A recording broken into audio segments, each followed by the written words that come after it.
Hello and welcome to all. I am Satyendra Pratap Maurya. कल video में हमने देखा था एम्ब्रियोनिक डेवलपमेंट की बात मैंने की थी, प्रेगनेंसी की बात की थी कि प्रेगनेंसी कब स्टार्ट होता है। और प्रेगनेंसी के बाद जब हमने बात की थी आपसे इम्प्लांटेशन किसकी, इम्प्लांटेशन इम्प्लांटेशन के बाद में ये श्योर हो जाता है कि अब प्रेगनेंसी है, यानी जब ब्लास्टोसिस्ट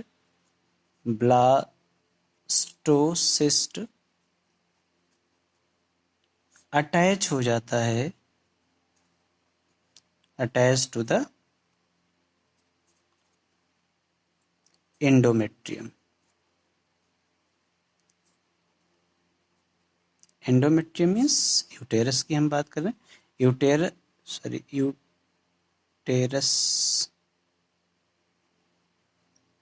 यूटेरस को हम लोग और किस नाम से जानते हैं, वूम भी कह देते हैं।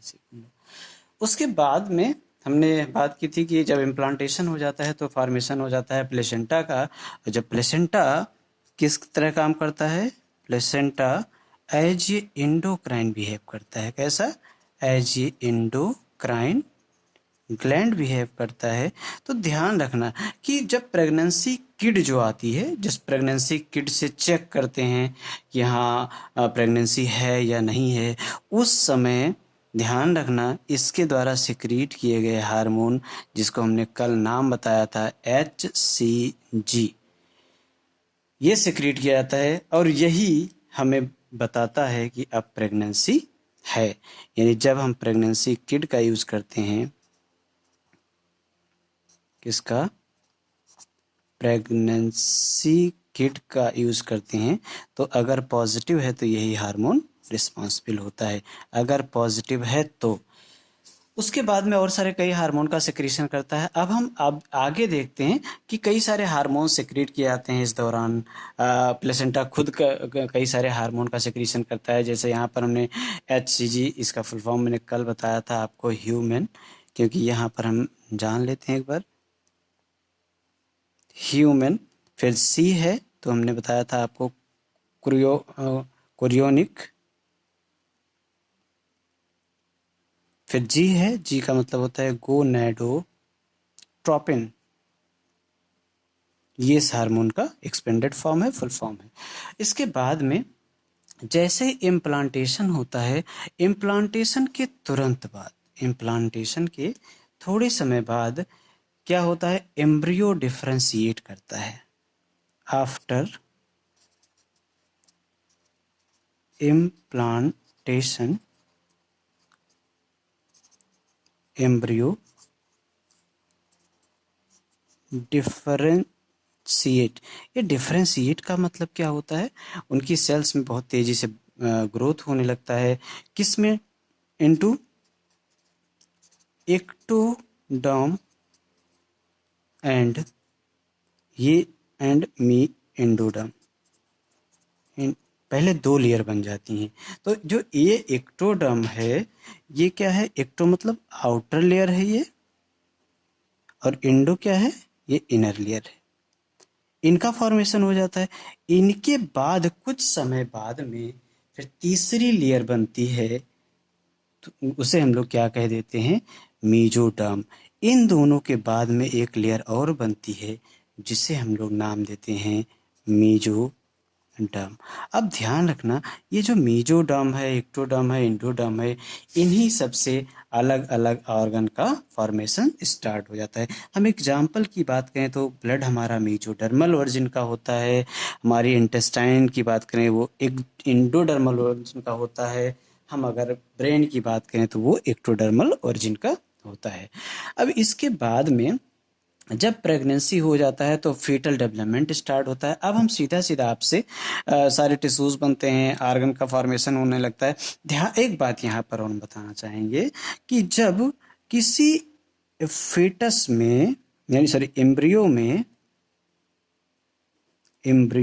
में क्या बनता है, जब ऑर्गन का फॉर्मेशन होने लगता है, फॉर्मेशन ऑफ ऑर्गन होता है, ऑर्गन्स, उस प्रोसेस को हम लोग कहते हैं एम्ब्रियोजेनेसिस। क्या नाम दे देते हैं इस प्रोसेस को हम लोग? सॉरी, ऑर्गन्स बन रहे हैं तो ऑर्गन को हम लोग कह देते हैं ऑर्गेनोजेनेसिस। ऑर्गेनोजेनेसिस, ऑर्गन का फॉर्मेशन होने लगता है। एम्ब्रियोजेनेसिस मतलब एम्ब्रियो के फॉर्मेशन को हम लोग एम्ब्रियोजेनेसिस कहते हैं।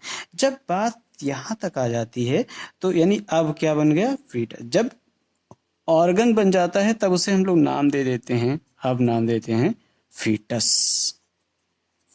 तो अब हम बात करेंगे फीटस की, जिसे हम लोग कहते हैं फीटल डेवलपमेंट की। अगर हम बात करें, सॉरी, फीटल डेवलपमेंट की अगर हम बात करें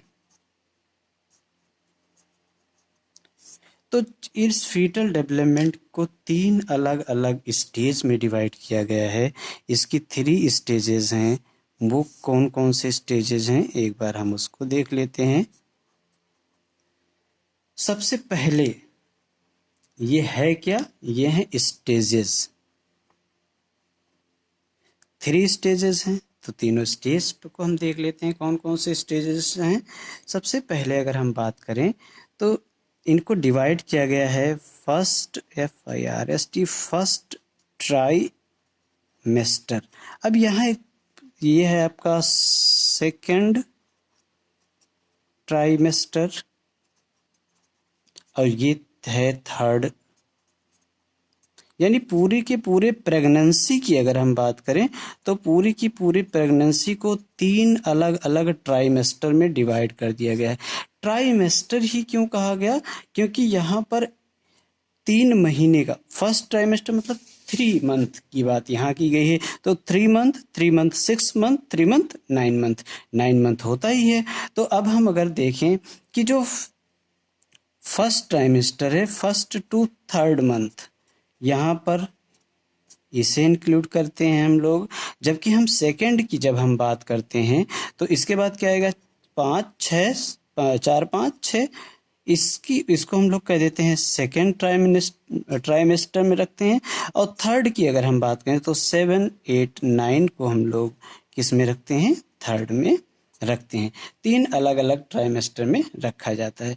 अब यहाँ एक बात आप ध्यान रखेंगे, अगर हम ऑर्गन के फॉर्मेशन की हम बात करें तो पहले दूसरे तीसरे मंथ में जो फॉर्मेशन होता है ऑर्गन का, उसको हम एक सीरियल में देख लेते हैं।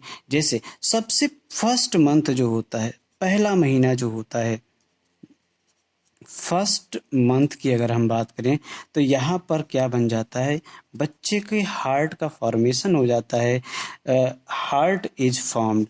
अब यहाँ पर एक बात आप याद रखेंगे, इसीलिए जब स्टेथोस्कोप रखा जाता है किसी प्रेग्नेंट लेडी के वोम के ऊपर, तो वहाँ पर अगर पहला महीना है कंप्लीट हो गया है तो उस बच्चे के हार्ट को हम आसानी से सुन सकते हैं। दूसरी अगर हम बात करें सेकेंड मंथ की अगर हम बात करें तो इसमें क्या बन जाते हैं, लिम्स। लिम्स मतलब होते हैं हाथ या पैर, और बन जाती हैं डिजिट्स। डिजिट्स मतलब होती हैं फिंगर्स, उंगलियों का फॉर्मेशन हो जाता है। तीसरे महीने की अगर हम बात करें, थर्ड मंथ की, तो बहुत सारे ऑर्गन तैयार हो जाते हैं। यानी मोस्ट ऑफ द मेजर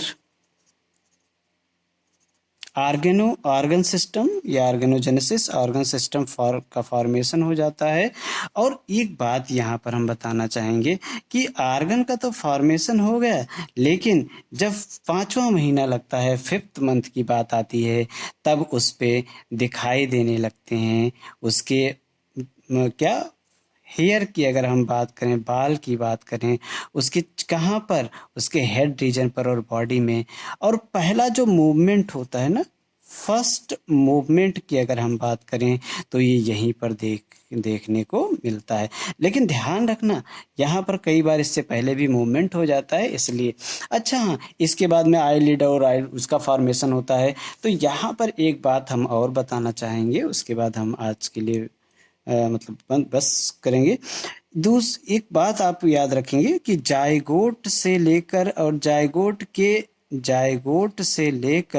और जब तक ब्लास्टोसिस्ट ना बन जाए, ब्लास्टोसिस्ट या इसे हम लोग कहते हैं गैस्ट्रुला, ये नहीं बन जाता है, इस प्रोसेस को हम लोग कहते हैं एम्ब्रियोजेनेसिस। क्या कहते हैं, एम्ब्रियो जेनेसिस, यानी फॉर्मेशन ऑफ एम्ब्रियो, एम्ब्रियो बन जाता है।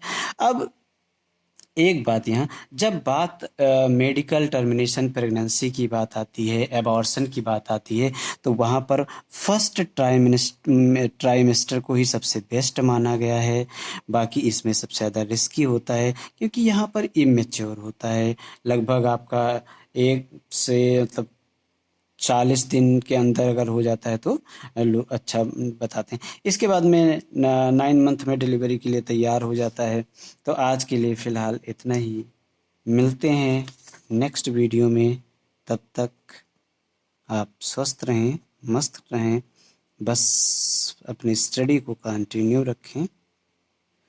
Thanks for watching the video. जय हिंद।